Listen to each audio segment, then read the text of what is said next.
They say architecture is frozen music. If that's true, then I spent 15 years composing a symphony, only to have someone else claim to be the conductor. My name is Marcus Foster, and this is the story of how I lost everything I built, and how the very principles that my partner ridiculed became the key to the greatest project in our city's history. I still remember the day I first met David Reynolds. It was during a city planning meeting where I'd presented my vision for sustainable urban development. While others saw just another eco-friendly proposal, David saw potential. He approached me afterward, designer glasses perched on his nose, exuding the confidence that only old money could buy. Your integration of historical elements with modern sustainability is fascinating, he said, extending a manicured hand. Have you ever considered partnering with someone who could help scale your vision? At 32, I had already made a name for myself in sustainable architecture, but my small firm struggled to land the major projects that could truly showcase my ideas. David, with his connections and family name in real estate development, seemed like the perfect partner. If only I'd known then what that partnership would cost me. The early years of Foster and Reynolds Architects were everything I dreamed of. David's connections brought us high-profile clients, while my designs won us accolades. We grew from a team of 5 to 50 in just 3 years. Our office, once a modest studio in the Arts District, now occupied the entire 20th floor of a downtown high-rise, one I'd redesigned myself. Marcus, your attention to historical preservation while incorporating cutting-edge sustainability features is remarkable, Clara Martinez, the city's head of urban development, told me after we completed the renovation of the historic Grand Theater. It's rare to see someone balance progress with preservation so beautifully. That project had been particularly special to me. Instead of gutting the 1920s building like most developers wanted, I'd found ways to preserve its Art Deco charm while making it a model of energy efficiency. The solar panels were hidden seamlessly in the restored roof architecture, and the original marble lobby now concealed state-of-the-art thermal regulation systems. But while I focused on pushing architectural boundaries while respecting historical context, David became increasingly frustrated with what he called my conservative approach. We need to be bolder, more dramatic, he argued during one heated meeting. Clients want buildings that make headlines, not ones that blend in with their surroundings. What David didn't understand, or chose not to understand, was that true innovation didn't always mean glass towers scratching the sky. Sometimes it meant finding ways to honor the past while building for the future. My designs weren't conservative. They were considerate. I should have seen the signs earlier. The way David began excluding me from client meetings. How our newer projects started featuring more of his flashy aesthetic preferences. The subtle shifts in power dynamics during board meetings. Then came the announcement that would change everything. The city was planning a $500 million urban renewal project, the largest development initiative in our history, aimed at transforming the historic warehouse district into a modern, sustainable community hub. This was exactly the kind of project I'd been preparing for my entire career. While others saw decaying buildings, I saw potential for something revolutionary, a seamless blend of historic architecture and cutting-edge sustainability. For 3 months, I worked late into the night, developing plans that would preserve the district's industrial character while transforming it into a model of urban sustainability. The preliminary designs were unlike anything we'd done before. I'd found ways to turn the old warehouse walls into solar collectors, integrate urban farming into the historic water towers, and create a network of green spaces that would make the district carbon negative while maintaining its historic charm. But I never got to present those plans to the city. The morning of the initial proposal meeting, I arrived at the office to find David waiting with 2 security guards and our corporate lawyer. His designer glasses couldn't hide the cold calculation in his eyes.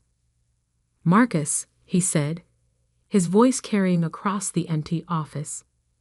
"The board met last night. We've decided to take the firm in a new direction." I stood there, portfolio clutched in my hands, as he continued. "Your designs, while competent, are too conservative for where we need to go. The firm needs to evolve, and frankly, your attachment to historical preservation is holding us back." "The board?" I managed to say.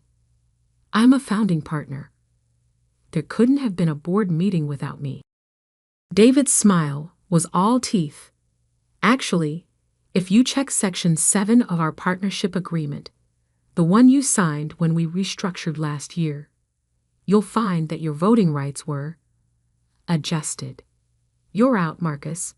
Security will help you pack your things." As I was escorted to my office, I could hear David on the phone, already rehearsing his pitch for the Warehouse District project.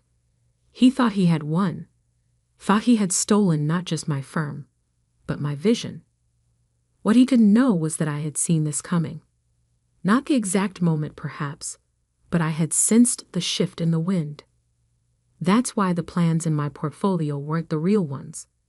The true designs, the ones that would revolutionize urban renewal, were safely hidden away, along with evidence of every project David had tried to take credit for over the years. As I packed my personal items under the watchful eyes of security, I thought about the hidden safe in my home office, containing plans that would make the Warehouse District project the talk of the architectural world. David wanted bold. He had no idea what that word truly meant. I walked out of the building I'd helped design, past the sustainable features I'd carefully integrated into every floor. Tomorrow, when the city opened the project for bids, David would learn that true innovation doesn't always announce itself with glass and steel fanfare. Sometimes it whispers in the walls of buildings that have stood for 100 years, waiting for someone who knows how to make them sing again. And I was about to conduct a symphony that would change the face of our city forever. The security guard handed me a box of personal items as I reached the lobby. "Sorry about this, Mr. Foster," he said quietly. "For what it's worth, your renovation of this building is brilliant. The way you kept the old marble, but made it help cool the place. Genius." I smiled, thinking of the plans waiting in my safe. "Thank you, Mike. Sometimes the most revolutionary ideas are the ones you can't see at first glance." As I stepped out onto the street, my phone buzzed with a message from Clara Martinez. "Heard what happened. When you're ready to talk, I have some things you should know about the Warehouse District project. Some requirements that aren't in the public brief." I tucked the phone away, smiling slightly. David may have taken my firm, but he had forgotten the first rule of architecture. The strength of a building isn't in its facade, but in its foundation. And I had spent 15 years building foundations in this city that went far deeper than he could imagine. Tomorrow would be interesting indeed. The morning after my forced exit from Foster & Reynolds, I sat in my home office, surrounded by the architectural awards we'd won over the years. My fingers traced the embossed letters of the Sustainable Design Excellence Medal, the one David had accepted on the firm's behalf, while I was too busy working on the Warehouse District plans. A tap at my door interrupted my thoughts. "Come in," I called, recognizing Clara Martinez's distinctive knock. The city's head of urban development entered, carrying a thick folder and wearing an expression that meant business. "I brought coffee and inside information," she said, placing a cup on my desk. "Though I'm more interested in what's in that safe behind your Frank Lloyd Wright print." I raised an eyebrow. "How did you?" "Please, Marcus, I've been in urban development for 20 years. I know when someone's planning ahead. She settled into the chair across from me. David Reynolds just submitted Foster and Reynolds' bid for the warehouse project. Want to guess what his innovative design involves? Let me guess. Glass towers, floating gardens, and enough steel to build a battleship. Clara's laugh was sharp. Close. He's proposing to demolish 80% of the existing structures. Says it's the only way to achieve true modernization. I stood and walked to the right print, swinging it aside to reveal my walls safe. Then he clearly hasn't seen these.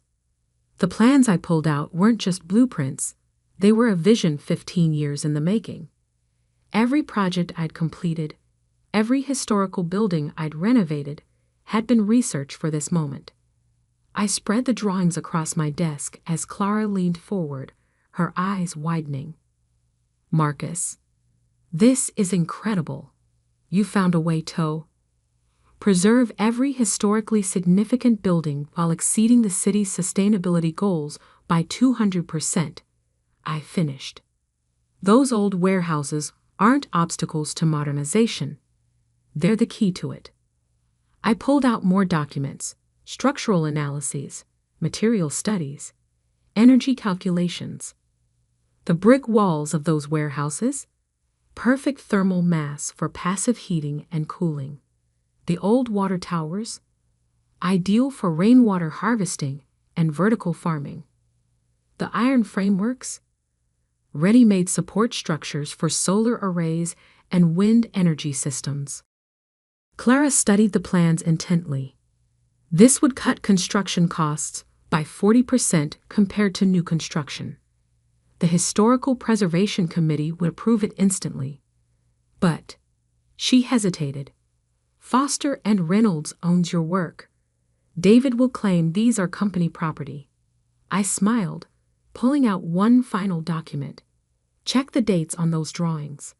I completed the core designs 3 years ago, before the last partnership agreement. I registered them with the Architectural Copyright Office under my personal name. David doesn't own these. I do. And the new designs he's claiming to have developed. Every innovation he's presented in the last year. I have dated proof they came from my original concepts. Which reminds me, I turned to my computer and pulled up a folder labeled Project Archives. For the past 2 years, I've documented every instance of David taking credit for my work. Emails where he claims my designs as his own. Meetings where he presented my innovations without crediting me. Even security footage from the office showing him taking files from my computer after hours. Clara whistled low. You've been preparing for this. I learned long ago that true architectural innovation isn't just about design. It's about foundation. David was so busy looking at flashy facades that he never bothered to check what I was building beneath the surface. Just then my phone buzzed. A message from Tom Jang, my former head of sustainable systems. David's in full panic mode. The sustainability metrics in his proposal don't add up, and the Historical Commission is asking questions he can't answer. Clara stood, gathering the plans carefully.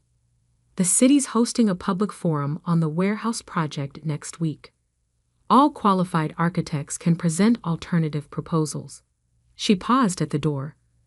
The Historical Commission, Environmental Council, and Urban Planning Board will all be there, just in case you're interested. After she left, I spent hours refining my presentation. The plans were solid, but I needed more than just superior design to win. I needed to expose David's pattern of theft while presenting an alternative that was undeniably better. My phone kept buzzing with updates from former colleagues. David was scrambling, trying to justify his demolition-heavy approach. The Historical Commission was pushing back hard, and environmental groups were organizing protests against the destruction of the historic district. Late that night, as I reviewed the final details of my proposal, I received an unexpected email from David himself. "Marcus, perhaps we were hasty in our recent decisions. Your experience with historical preservation could be valuable for the warehouse project. Would you consider a consulting role?" David. I smiled, thinking of the presentation I was preparing. David wasn't offering an olive branch. He was trying to get legal access to my designs. What he didn't realize was that the biggest threat to his plans wasn't in my blueprints. It was in his own actions over the past year. The next morning, I had meetings with 3 different architectural firms, all interested in partnering on my warehouse district proposal. But I had something else in mind. "I'm not looking for a partner," I told them. "I'm looking for witnesses." Each firm had worked with Foster and Reynolds over the past year. Each had seen David present my designs as his own, and each had kept records, emails, meeting minutes, project documents, proving who the real innovator was. By week's end, I had assembled a coalition of the city's top architectural talents, all willing to testify about David's pattern of design theft. But more importantly, each brought unique expertise that would strengthen my warehouse district proposal. Sarah Chen from Green Park Solutions would oversee the vertical farming integration. Michael O'Brien's historical restoration firm would handle the preservation aspects. And Maria Rodriguez, whose sustainable energy company had worked on my past projects, would implement the renewable systems. Together, we spent the weekend refining the presentation, ensuring every detail was perfect. My original designs were already revolutionary. With their added expertise, they became undeniable. The night before the public forum, I received another message from David, this one less cordial. "Whatever you're planning, remember who has the resources to fight a legal battle. Don't do anything foolish." I thought about the thick folder of evidence in my safe, the testimonies from industry leaders, and the dated blueprints that proved every innovation he'd claimed was mine. David had resources, yes, but I had truth and a design that would change our city forever. Tomorrow, at the public forum, David would learn what true architectural innovation looked like, and it wouldn't come with a glass facade or a steel frame. It would come with the weight of history, the power of sustainability, and the undeniable proof that the best designs don't always shout. Sometimes they whisper from within 100-year-old walls, waiting for someone who knows how to make them sing. I closed my laptop and walked to the window, looking out over the warehouse district. In the fading light, those old buildings stood like silent sentinels, their brick walls holding a century of stories. By this time tomorrow, they'd be holding the future too. The stage was set. The foundations were laid, and I was about to show David Reynolds what conservative design really meant. The City Hall auditorium buzzed with anticipation on the morning of the public forum. Developers, architects, preservationists, and community leaders filled every seat. I sat quietly in the back row, watching David Reynolds stride confidently to the stage for Foster and Reynolds' presentation. "Ladies and gentlemen," he began, his designer glasses catching the spotlight. "Today I present a vision that will transform our warehouse district into a beacon of modern architecture." The massive screen behind him lit up with renderings of glass towers and elevated gardens, exactly what I'd expected. I glanced at Clara Martinez, who sat with the city council. She met my eyes briefly, her expression neutral, but her slight nod speaking volumes.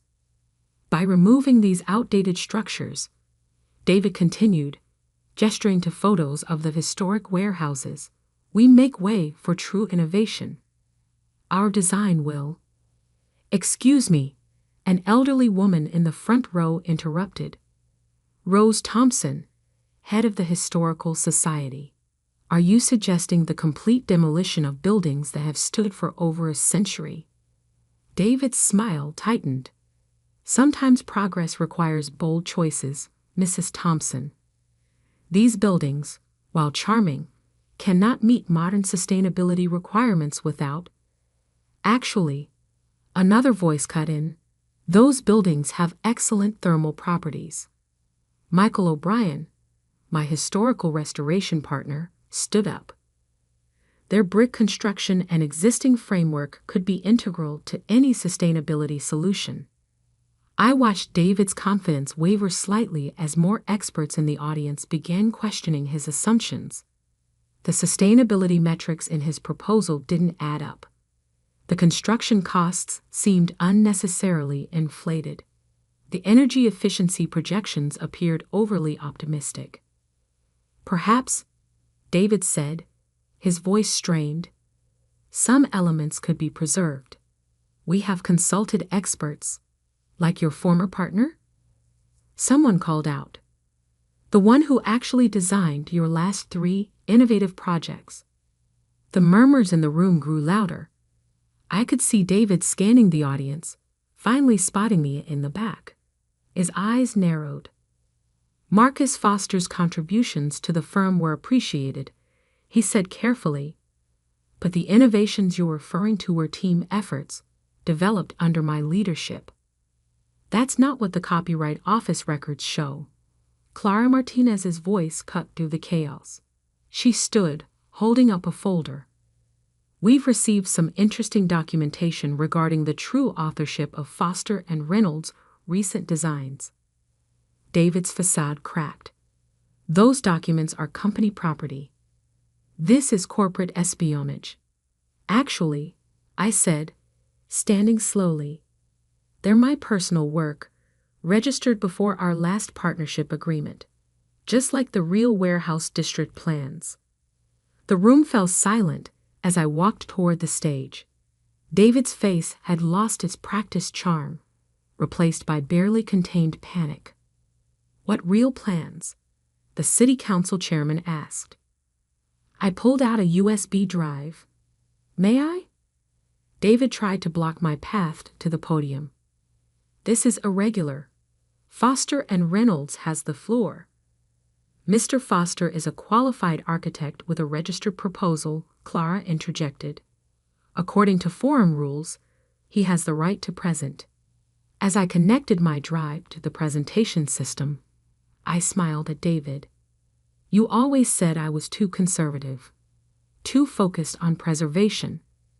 Let me show you what real innovation looks like. The screen came alive with my designs, not just blueprints, but a complete visualization of how the warehouse district could be transformed while preserving its soul. The challenge isn't how to replace these buildings, I began, but how to help them evolve. These aren't obstacles to progress. They're the foundation of it. For the next 30 minutes, I walked the audience through my vision. The old brick walls, reinforced and modified to serve as thermal batteries. The iron frameworks, repurposed to support advanced solar arrays. The water towers, transformed into vertical farming hubs. Every historical element preserved and enhanced with cutting-edge technology. This approach, I continued, pulling up the cost analysis, reduces construction costs by 40%, exceeds sustainability requirements by 200%, and preserves every historically significant structure. But more importantly, it creates something unique, a living bridge between our past and our future. The audience was transfixed.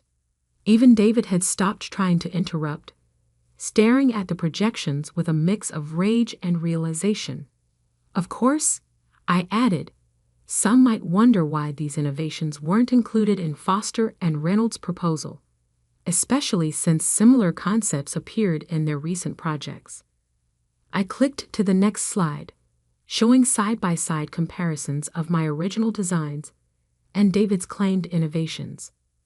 Fortunately, I've maintained detailed records of my work's development, and I'm not the only one, I gestured to the audience, where my coalition partners stood one by one. Sarah Chen detailed how my vertical farming concepts had been presented as David's work. Michael O'Brien confirmed my authorship of the historical preservation techniques. Maria Rodriguez verified my sustainable energy innovations. "This is absurd," David sputtered, but his protest sounded hollow even to him. "These designs belong to the firm." "Actually," Clara Martinez interrupted, "the city's legal department has reviewed Mr. Foster's documentation. The intellectual property rights are quite clear." She turned to the city council, as is the pattern of misappropriation. The chairman cleared his throat. "Mr. Reynolds, in light of these revelations, Foster and Reynolds' bid for the warehouse project is suspended pending investigation. Mr. Foster, the council would like to schedule a detailed review of your proposal." David stormed off the stage, but I barely noticed. I was too busy answering questions from excited council members and community leaders. My coalition partners were already discussing implementation details.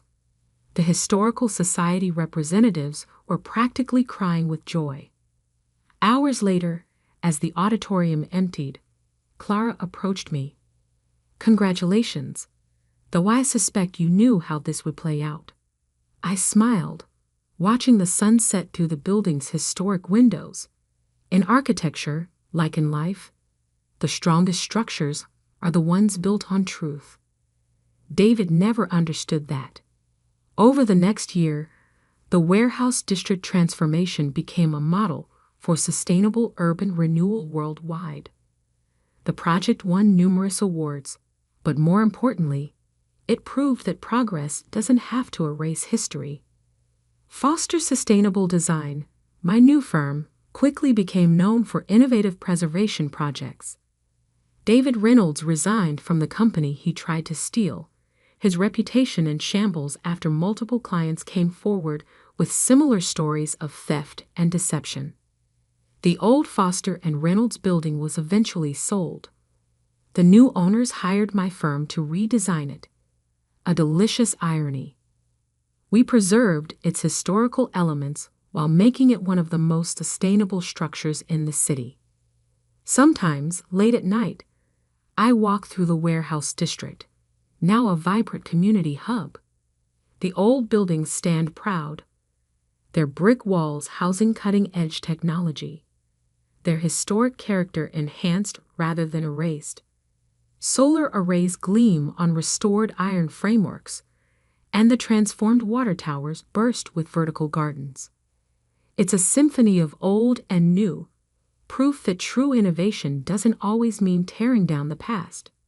Sometimes it means building on it, strengthening it, helping it evolve. Recently, a young architect interviewed me for a professional journal. "Your designs are revolutionary," she said, "but they're so subtle. How do you balance innovation with preservation so perfectly?" I thought about David, about his obsession with flash over substance, and smiled. "The best designs don't need to shout," I told her. "They just need to work." And sometimes, the most revolutionary ideas are the ones that respect what came before. As I left the interview, my phone buzzed with a message from Clara. The city was planning an even bigger renewal project, this time focusing on the historic downtown district. The message ended with a question. "Ready to make history again?" I looked up at the warehouse district's restored water tower, now a gleaming beacon of sustainable urban design, and smiled. In architecture, as in revenge, the best plans aren't about destruction. They're about transformation. About taking what exists and making it better, stronger, more than anyone thought possible. David had called my designs conservative because he could only see the surface. He never understood that true innovation often lies in the foundations, in the careful integration of past and future, in the quiet strength of buildings that have stood for 100 years, and will now stand for 100 more. My phone buzzed again. Another message from Clara. Planning meeting tomorrow. Bring those revolutionary conservative designs of yours. I texted back a quick reply. Some people build glass towers that reach for the sky. I prefer to build bridges between yesterday and tomorrow. After all, that's what real architects do. We don't just design buildings. We design futures that honor the past.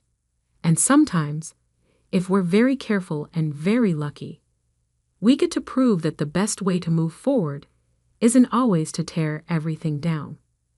Sometimes it's about seeing the strength in what already stands and helping it rise to new heights. David never understood that. But then again, he never really understood architecture at all.